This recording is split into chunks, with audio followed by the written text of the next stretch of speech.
Hi everybody. In this video I want to go over a few things for an upcoming mini lab.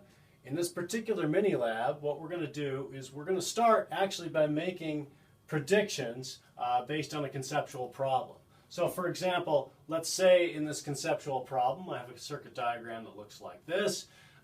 Let's say each of these things represent light bulbs. Let's further assume that all the light bulbs are identical. That means they have the same resistance. And the question posed in this particular conceptual problem is, which bulbs are going to be brighter? Correspondingly, which bulbs are going to be dimmer? All right, so to figure that out, you might note that all of, say, this is the high potential terminal of the power supply. All of this is at the same potential as the high potential terminal of the power supply. All of this is at the same potential as the low potential terminal of the power supply. So there's the same voltage drop across this bulb, and across this bulb, and across this combination of series, combination of bulbs. So that might allow you to make the prediction about which bulbs are going to be brighter, which will be dimmer. So pause the video now, take a moment to make a prediction, and then we'll set up a circuit to test that. Okay, so we're back. Now let's set up a circuit to test this. So what I want to do, I got to connect things to my power supply. So first, let's just note, I want to make a couple comments about the power supply. There's a positive terminal, that's the high potential. There's a negative terminal, that's the low potential terminal of the power supply. We can stick banana clips in, or we got these alligator clips. So I'm going to stick an alligator clip in there, and stick an alligator clip right in there. All right. So let's follow from the high potential terminal of the power supply into here. So all of this is at the same potential.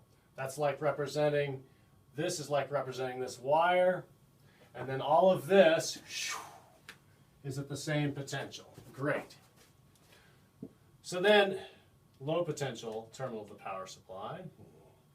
All of this is the same potential, and this is like the wire coming from the low potential terminal of the power supply. It's connected here.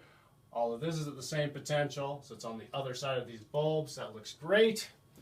But now we've got something a little different here. I had to put these two bulbs in series. So note what happens here. This part right there is like this.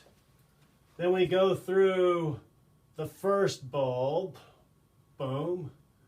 And then we go through the second bulb, boom, and then we follow this wire back to here, which is the same potential as all this, so I could have connected it anywhere. That connects back to this, back to the power supply. Great. So we've got our circuit set up correctly. Now, before you turn on the power supply, make sure you've got the voltage turned off, or even better, let's just disconnect these temporarily. We'll turn this off, turn it on, I mean, and now there's a coarse dial. This gives you like big changes. I don't want to put it up that high. 8 volts max for this. And then there's a fine dial, which allows you to make small changes if you want to. All right, so let's dial this back down. I'll plug things back in. Low terminal, low potential terminal, high potential terminal. I'll start dialing the coarse adjustment for the voltage up. So there's one that says voltage and one that says current. I'll talk about the current one in a moment. We want to use the voltage. So we'll go up, and that's probably good enough. And so it looks like these bulbs are brighter than those bulbs, and hopefully that's what you predicted. And if that's not what you predicted, we can discuss it in class. Okay, now I could do some smaller adjustment with the coarse this fine adjustment here if I wanted. Again, you know, I've got 4 volts here.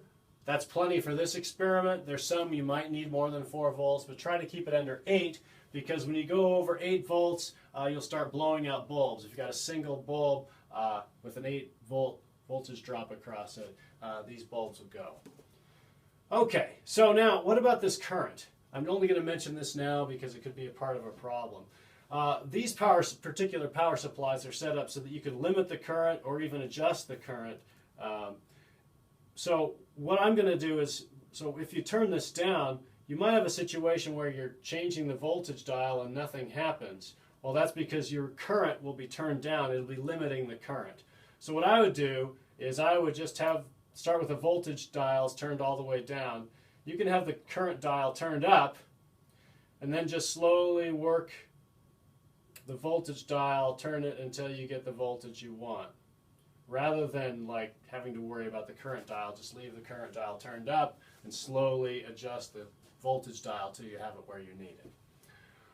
All right, that should be about everything you need to know. We'll do in the mini lab this configuration and two others, and the two others you'll have to set up the circuit yourself, so it's important that you can go between a circuit diagram to an actual circuit. All right, thanks for watching.